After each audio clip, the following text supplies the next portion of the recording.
We're starting a new series today, and I apologize for all the first-time visitors because this one's going to be a doozy. We're starting off with a real doozy here, and the series we're in is called Rotten Fruit. The Bible talks about the fruits of the Spirit and also talks about the works of the flesh, this rotten fruit that we're to take inventory of in our own lives and work through.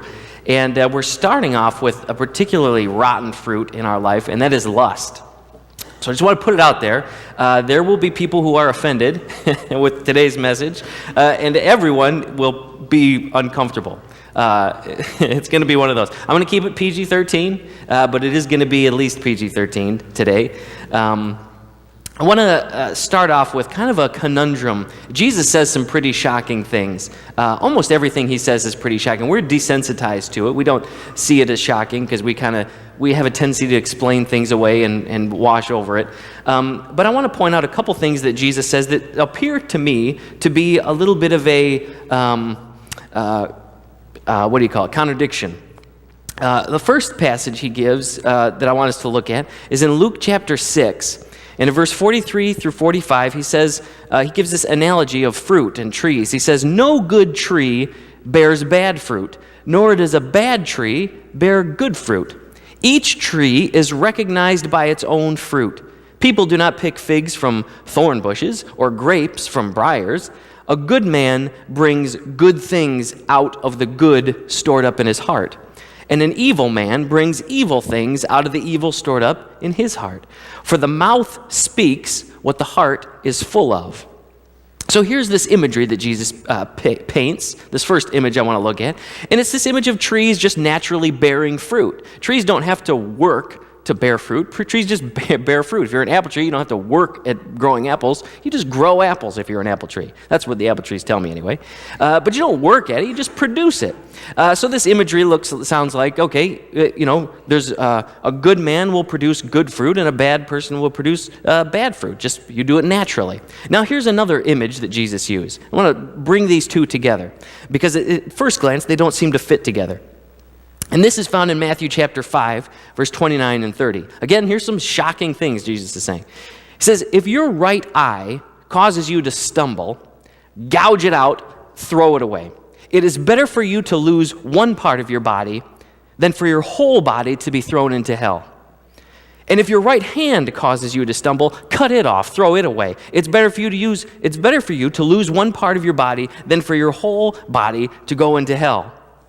Oh, Jesus, these are some shocking words here. I want to start it off with these words because I'm going to be saying some shocking things too, and I want you to know it's not just me saying them, it's also Jesus. So I guess we just kind of getting you used to it. But here's this kind of gross imagery, right? Shocking imagery. Gouge your eye out, cut off your hand. And obviously he's not meaning this literally. Your eye to eye isn't the issue. It's not the thing that's causing you to sin. What Jesus is saying is, whatever you have to do that's causing you to sin, do it. Whatever you have to cut out of your life to stop sin, that's how serious sin is. You need to cut that part out. My question is, when I bring these two together, which imagery is it? Is it the imagery of the tree just bearing bad fruit, and if you're a bad tree, you're just going to bear bad fruit, no matter, you don't have to really work at it, you just do it? Or is it this imagery of do whatever you have to cut out this stuff? Because doesn't it seem like those are saying two different things? This is actually a theological issue. And the question is, what place does works have in the Christian life? What place do our actions take in the Christian life? Do we just say, well, bad trees produce bad fruit? Or do we say, well, we have to work to cut out the bad fruit? Do we want to remove it, or does it just grow on its own? Seems like each analogy is kind of saying two different things. And I want to let that sit for a little bit. We're going to address that a little bit later, but we'll get back to the question. But I want you to think about it first. Wrestle with it in your own mind. How do these go together? The rotten fruit that we're talking about, I get from this passage in Galatians that we're going to look at. Because Paul talks about two different kinds of fruits. Paul is the writer of the book of Galatians. He came a couple years after Jesus. He went around starting churches, and he was writing letters to churches. And the book of Galatians is one of those letters. And he, in this book, talks about two different kinds of fruit, kind of like Jesus in the fruit trees. I want to read from Galatians chapter 5, verses 19 through 21. And it's found in the insert in your bulletin there.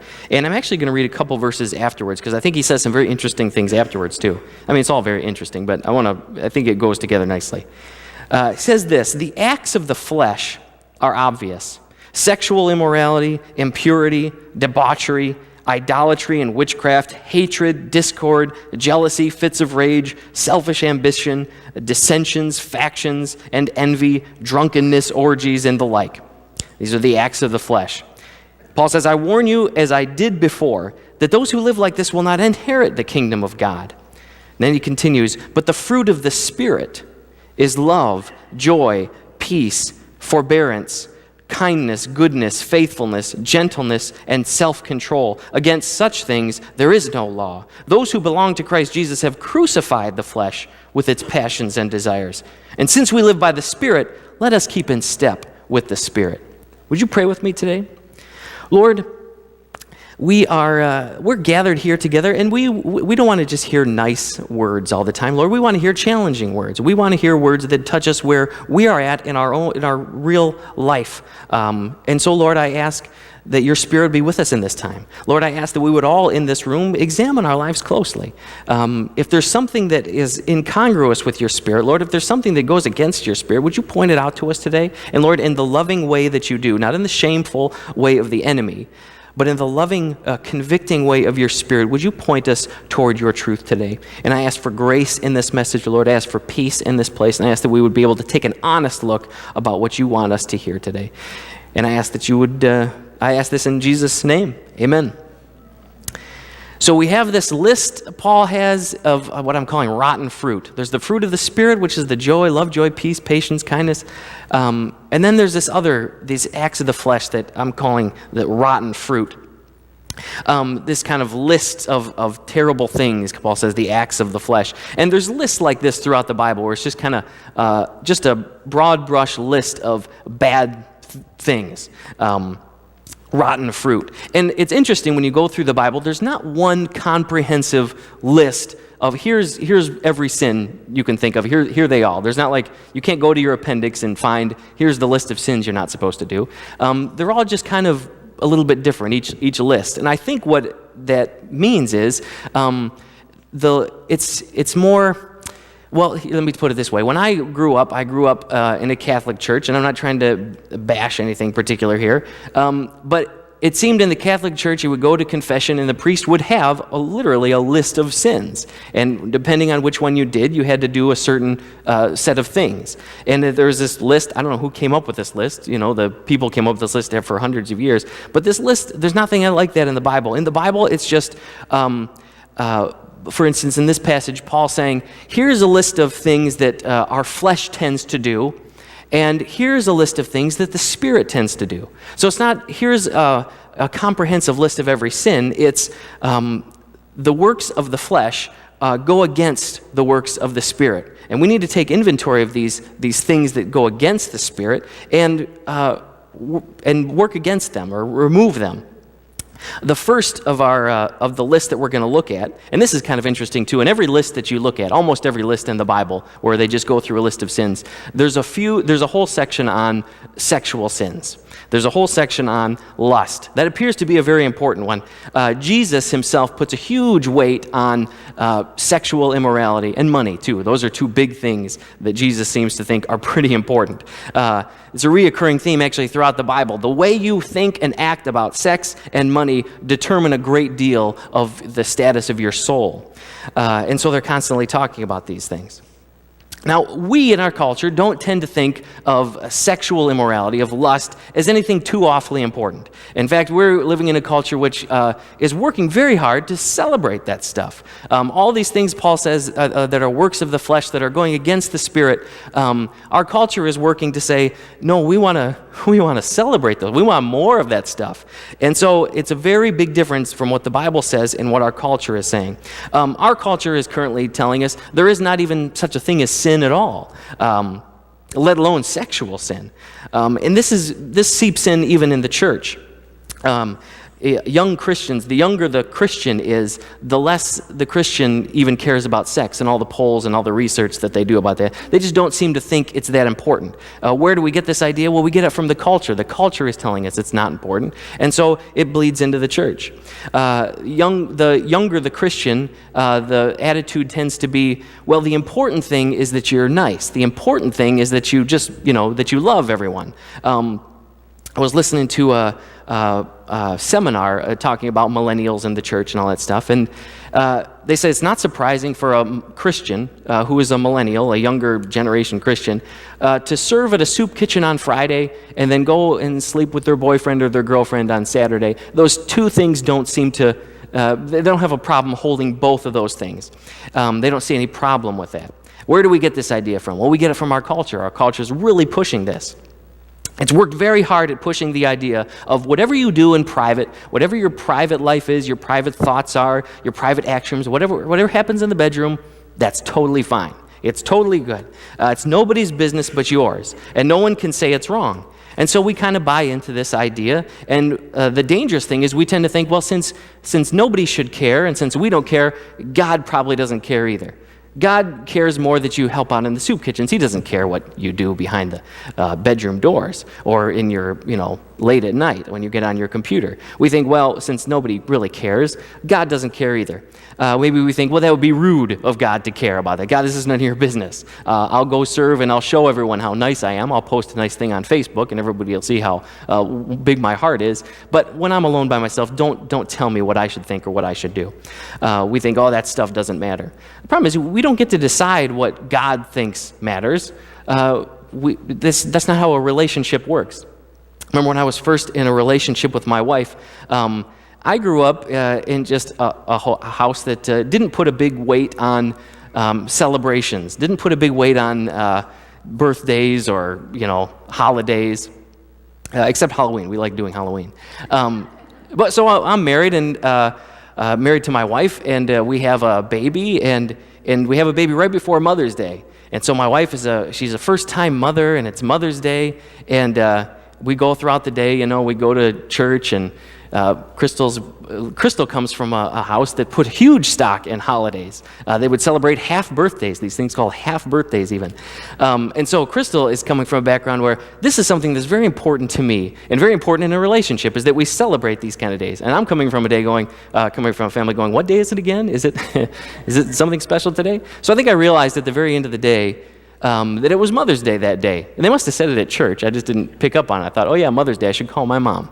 And I forgot, oh wait, my wife's now a mom. And I realized at the end of the day, oh, my wife's a mom. And I said that to her. I go, hey, you know what's funny? You're a mom, and it's Mother's Day. Isn't that funny? And my wife, who's been kind of stewing the whole day, is like, are you serious? And I was like, yeah, that's cool. I never really thought about that. And she goes, that was a big deal. I found out that day. That turns out,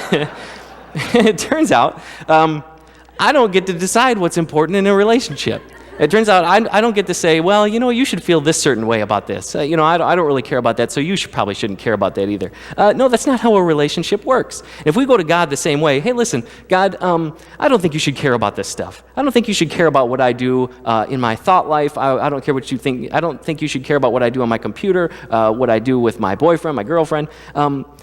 We don't get to say that if we're in a relationship with God. We have to go to God and say, God, what do you care about?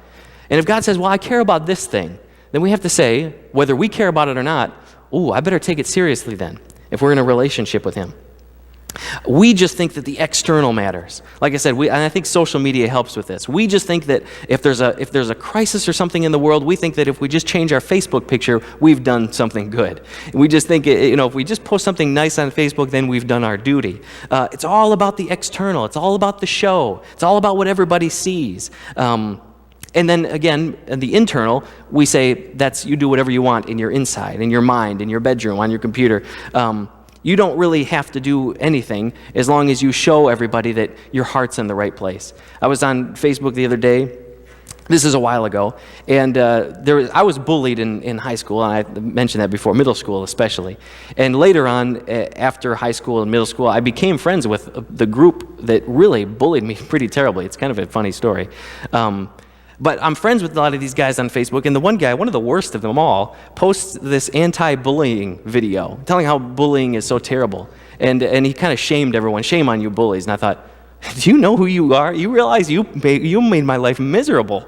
I didn't say that, but I thought, isn't this funny that we can just post something? We don't actually have to change the way we act. We just show everybody how good we are, and we think that that's okay. Again, our culture just cares about the external. It's all a show. Now, Jesus comes along and says basically the opposite. There were people in Jesus' day that cared only about the external things, cared about how people saw them as holy and how people saw their hearts, and they were called the Pharisees.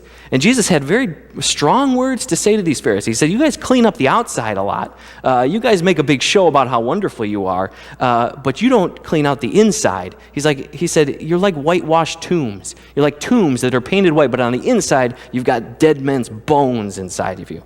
Jesus doesn't care about the external. Jesus cares about the internal, what's going on in our heart. Jesus does care about what goes on in our minds, what goes on our computers, what goes on in our bedrooms or our offices. Jesus says that's what God cares about, what you do in private. It's kind of the opposite of this culture. Jesus ups the ante here in Matthew chapter 5, verses 27 through 28. And actually, I want to read this verse this comes right before the verse where he says, if your eye causes you to stumble, gouge it out. Right before that is this verse. He says, you've heard it said, that it was said, you should not commit adultery. You shall not commit adultery. But I tell you, Jesus says, anyone who looks at a woman lustfully has already committed adultery with her in his heart. Jesus says, you heard it was said, don't do this external thing. I'm telling you, it's the internal that matters. You know what Jesus called a person who only works on what everyone else sees and not their private life? He called that person a hypocrite. We need to think seriously about what God thinks is serious. The lust that's in our heart is the sin, Jesus says. That's the thing that God is concerned about. Those things that we don't see as an issue, that our culture doesn't see as an issue, what we look at, what we think about, what we imagine, Jesus says those things are the most important part. That internal thing, that's the important part. And so, as we look through some of this rotten fruit here that Paul lists, this list of things he says as the acts of the flesh that work against the works of the Spirit, or the fruit of the Spirit, he has a couple words here that the NIV translates impurity, debauchery, and sexual immorality. This is the very first verse there in your insert. And the Greek words are these. I'll go with the Greek words. That was what Paul was writing in. The Greek words are akatharsia, which means impurity or uncleanness. It's an inward lust in your heart. The next word is asalgeia, which is an unregulated desire. It's a reckless and undisciplined kind of lifestyle.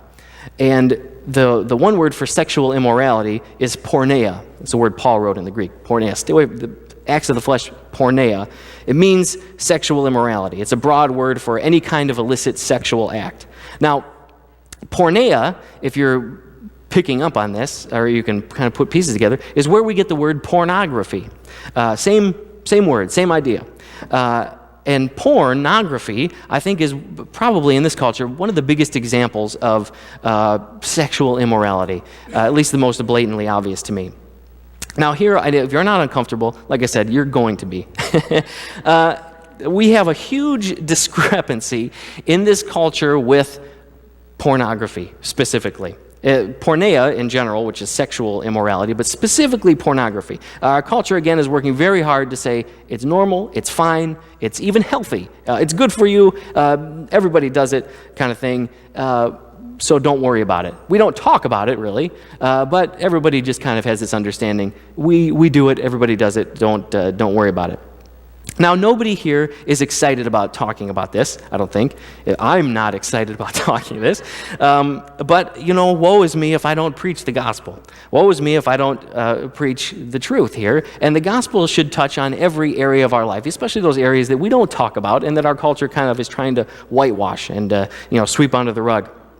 There's a group that does conferences at churches. It's called XXX Church, and they talk about pornography and the damage that it does, and gives tools for churches to battle it. And when they do these conferences at churches, they have this huge blow-up elephant that they put outside the churches to symbolize this is the elephant in the room that nobody's talking about. And everywhere they go, they have this gigantic 50-foot elephant, and they blow up, and they have this conference here. And it's an elephant in the room.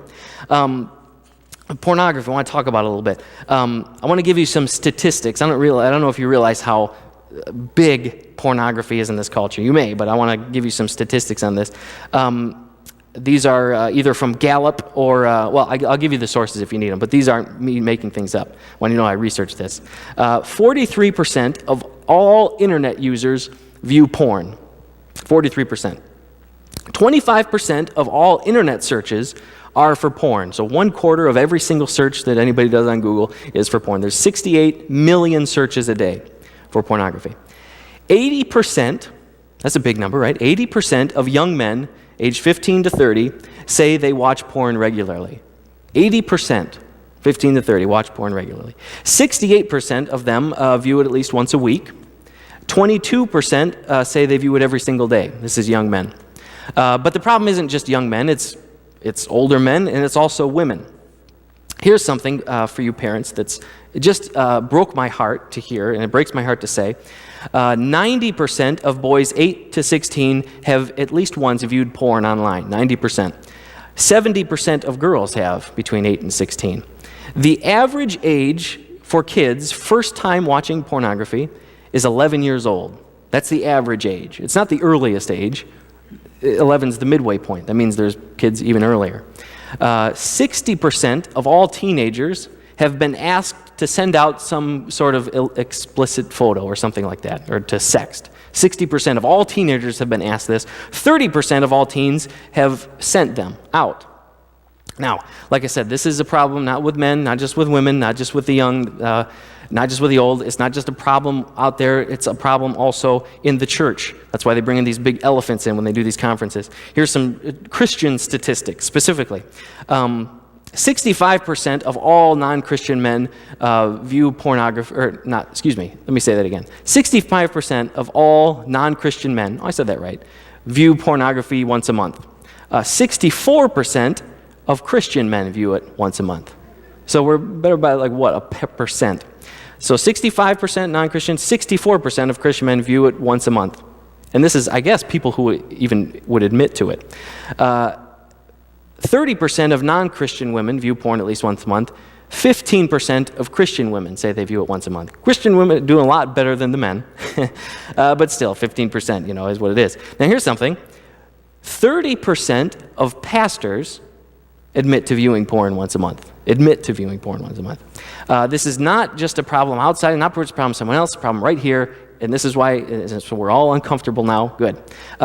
There was a study that the University of Montreal was trying to do, trying to discover what exactly are the impacts of pornography. What is that? We want to find out exactly the impact that pornography has on the people who watch it. So they tried to do a study. They tried to get a control group of people men who have never seen porn, and they would compare some things with men who watch it regularly.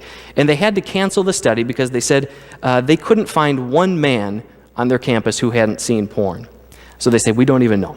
We don't even know the damages. So we can't even test it because everybody that we tried to find watched it. So they had to cancel the study and do a different study. Well, so what, our culture says. So what? It's normal. It's a thing. We all do it. Clearly, this is something that just everybody does. Everybody partakes in. But even secular studies will say this. It's an addiction. It's not just something that you can go and do in private and be okay with. It has ramifications for the rest of your life. It affects your whole life, your whole being. I was just watching a TV show yesterday. The message wasn't prepared yesterday, but it was watching this TV show, and these women who didn't know what they were talking about, I don't know if you can guess the TV show it was, a group of women who didn't know what they were talking about is saying how, sex addiction doesn't exist. Porn addiction doesn't exist. That's, it's just, kind of our natural desires. Here's how addiction works. whether it's drugs or whether it's anything, your brain dispenses chemicals that it becomes addicted to. It has these your brain has a built-in reward system for you. When you do something good, anything good, when you finish a chore, when you do something right, when you get a right answer on a test, your brain has a little thing called dopamine or endorphins, and it releases that, and it gives you a little bit of pleasure because it rewards you for doing a good job. It's like a little built-in reward system that we have built into our heads. Now, you can circumvent this reward system by doing drugs. Drugs, say like a heroin or something, or marijuana, whatever, anything. It'll go against the normal reward system and just reward you not for doing anything. We'll just reward you for doing the drug. And so the drugs, when you get addicted to drugs, it kind of circumvents this process and it overloads your dopamine. It overloads your reward system. And so you get addicted to it. You get addicted to this feeling, and your brain starts, because it overloads the system, your brain starts trying to shut down the system. And so to get it again, you need more of it. And to get it again, you need more of it. Meanwhile, your brain's saying, this dopamine is on overload, and I need to shut it down. And so people get addicted to it. They need it. And the thing that is damaging is your brain begins to release this pleasure, this reward system, even when you're just thinking about it. You don't even have to be doing it, you just have to be thinking about doing it, and then your brain starts releasing it, and then it makes you want to do it again. So it's this kind of vicious cycle. Now, we have in our heads also a built-in reward system for sex. Same chemicals, same things. And the same addictions follow from it. You get hooked on this thing. And some say that sex addiction, porn addiction, can be one of the hardest addictions to quit. I was listening to somebody say, it'd be like, it's trying to quit a sex addiction, trying to break a porn addiction is like trying to quit smoking with a pack of cigarettes in your pocket at all times. Because you just have the equipment on you. It's difficult. Pornography, literally, because of this system and the way the brain works, it literally rewires your brain. It rewires the way you think about things. It changes the way people think and act. Some of these secular studies, again, regular porn watching is linked to increase in loneliness, increase in depression, an increase in anxiety. The risk of teen pregnancy for teens who regularly watch it is double for teens who regularly watch it. The risk of infidelity in marriage is triple for people who regularly watch it. People whose spouses watch porn report feeling, this is your spouse is watching porn, the other spouse reports feeling hurt, betrayed, rejected, abandoned, lonely, isolated, humiliated, jealous, angry. These are secular studies now. It leads to decreases in intimacy. It leads to a decrease in a desire for a relationship, a decrease in a desire to marry, a decrease in a desire to have kids. It decreases all of those things. We have this issue. One of the issues in our culture is this marriage rate is very low. Not everyone's getting married. And some people think, well, maybe one of the reasons is porn is rewiring people's brains and decreases the level of desire to even do it. Now, here's something shocking. This is the last of our statistics. You probably are bored to tears with these statistics, but we have to realize this is an issue here. 19% of people over 55 think watching porn is okay. So if you're over 55, across the board in America at least, 19% of people think watching porn totally okay. When you ask millennials if watching porn is okay, 45% of millennials think porn is totally okay. There's nothing morally wrong with it at all. Meanwhile, as they're saying there's nothing wrong with it, it's literally rewiring their brains.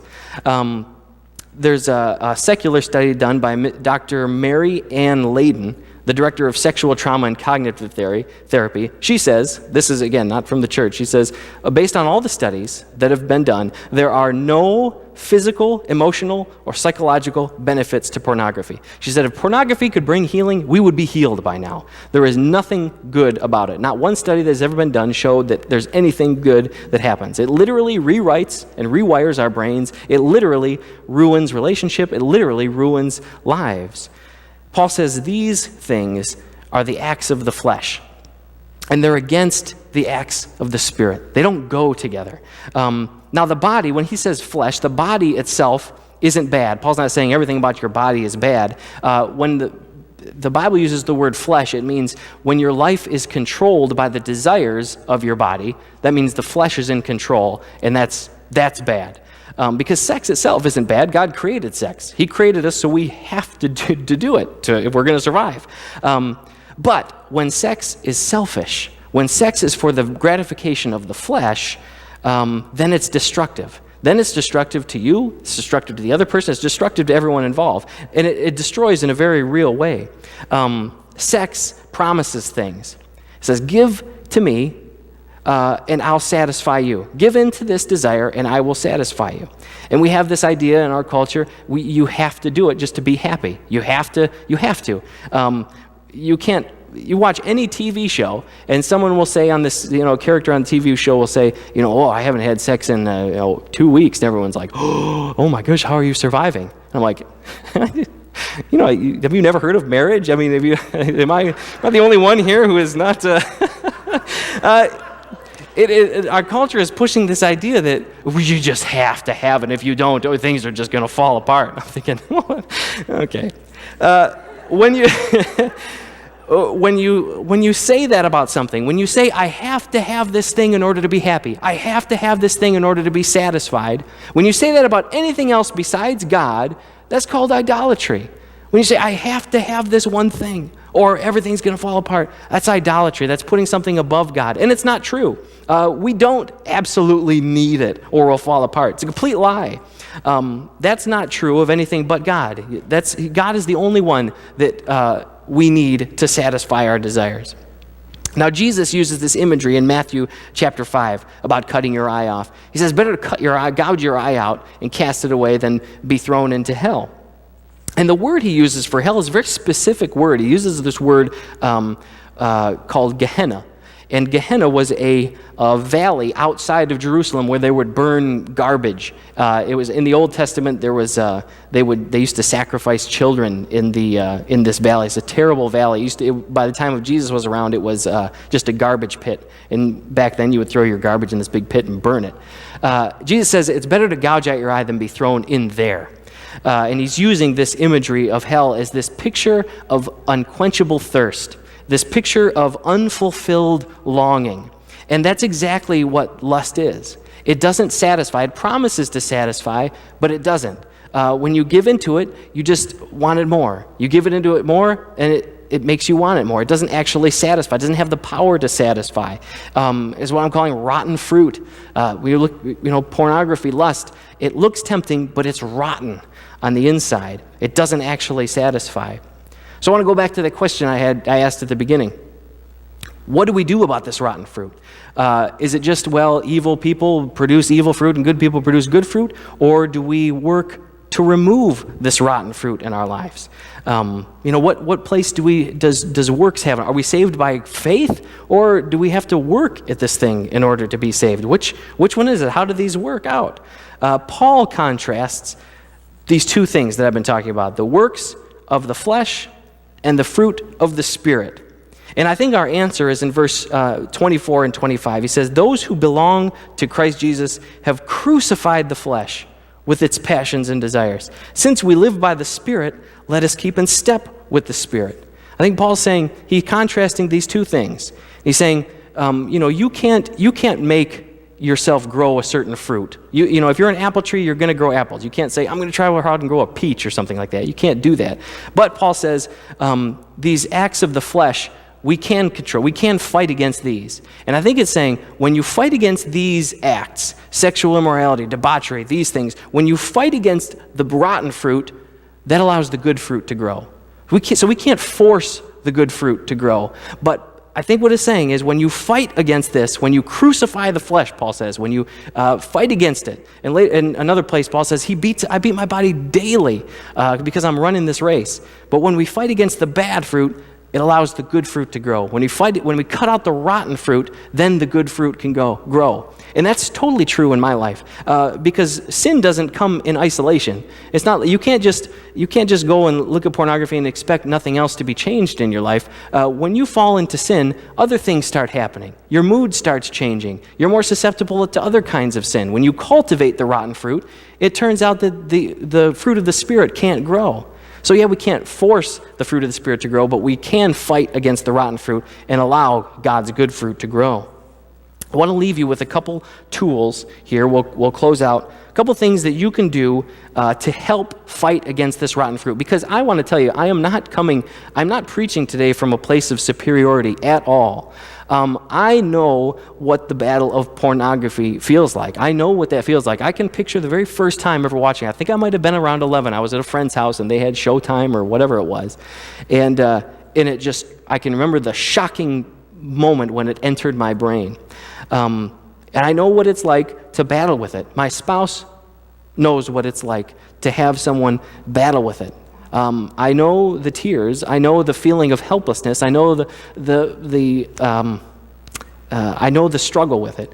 But I also can tell you that there's victory in Jesus. I can also tell you with confidence that when you walk with Jesus and when you work to cut out that rotten fruit, there's an amazing grace that comes, and healing is possible. And it is possible to not do it. Don't listen to any lie. Don't give up. Don't feel shame.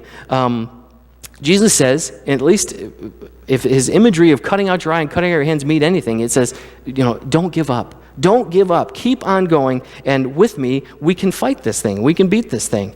So I want to tell you it's a battle, but you keep fighting it. But the battle's not going to be won. If my story means anything or teaches anything, it's not going to be won without confession. It's not going to be one without confession, not only to God, but to others. Not going to be one without accountability. And it's not going to be one by you just thinking to yourself, I better stop that. Okay, I'll stop. That's not how it's going to be won. It's going to take some blood, sweat, and tears. Here's some helpful tools that I found for you to look at. One is a program called X3 Watch. X3 Watch is a program that you would install on your computer. It's $25 a year, so worth it if this is an issue for you. And it will block some. It will work as a filter, but what it will also do, is very interesting, is you tell X3 Watch, you give them an accountability partner, your accountability partner's email, and every week a list of your websites will be sent to whoever you said is your accountability partner. I used X3 Watch for quite a while. It's a very powerful way of deterring that, because sometimes we need to do that. You can also, maybe a more powerful tool is another program called Covenant Eyes. This one's $11 a month, but it'll work as a total filter. So whereas X3 Watch will just report to someone else what you've seen, this will also do that, but it will also work as a filter. So it's not even coming in to begin with. If you have a cell phone, call your provider. Call Verizon, AT&T, Sprint, and say, hey, can you block porn from my phone when you're on your 4G or your 3G? And they'll say, okay, yeah. I think they'll all do it without a fee. But call them up and at least ask them. Now, the problem is when you're on Wi-Fi, it's not over the 3G or the 4G, and so now you're opening it up again. Another tool for you to use is called Family Shield. Family Shield is from this company called OpenDNS. And there's instructions online. And by the way, if anybody is interested in this, and you have no idea, there's no way you would be able to install anything like this on your computer, just because you're not technical enough, email me, and I will free of charge come and set this up for you. There's a thing called Family Shield. You put it on your router, and the router is the thing that gives your computer internet and your phone's internet when you're in a house. I don't know if you guys know that.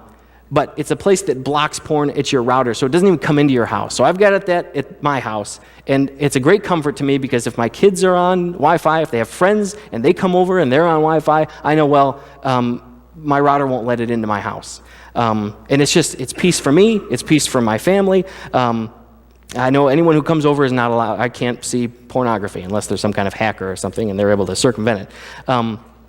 Even if you don't have an issue with it, I strongly suggest you set at least Family Shield up. Having the internet in your house is like having an open sewage pipe, just accessible at all times. That's really what it is like. The last helpful tool that you need, if you're a husband or a wife, is you need a supportive spouse. That's a huge tool. This is a real addiction, and spouses, if this is something true of your husband or your wife, it's got to hold. It's not something that they want to celebrate. It's not something they're excited about. It's something that's got a hold of them, and they need your support and they need your understanding if it's going to be any kind of victory is going to happen. So in closing, and I went a couple minutes long, I apologize. We're going to share communion in just a few minutes, but I just want to mention this idea of shame and guilt. And I talked about Jesus and the Pharisees. Jesus was concerned about what the inward was like. The Pharisees were the ones concerned about what the outward is like. The people who are concerned about what the outward is like, those are the people who tend to exclude people because of shame and guilt. They say, you have to be with us, and if you're not with us, then you're kicked out. Jesus is focused on the inward, but what that also means is he doesn't exclude anyone. He doesn't care about what your externals look like, what your past is, what your habits are, what you're hooked on. Jesus says, no, that's how you guys think. That's not how I think. We're accepted by God on the basis of faith, not on our actions. But it's a faith that demands we take an honest inventory of our lives and change things. It demands that we cut out the rotten fruit and watch the Spirit's fruit grow. But it's a faith that says everyone is included. There's no one excluded. So no one here be wallowed with shame and guilt and think, God won't accept me, or I'm sure God's angry with me. I can't. I'm sure he's totally sick of everything that I've done. That's not how Jesus works. That's how people who view the external work. Jesus accepts everyone on the basis of faith.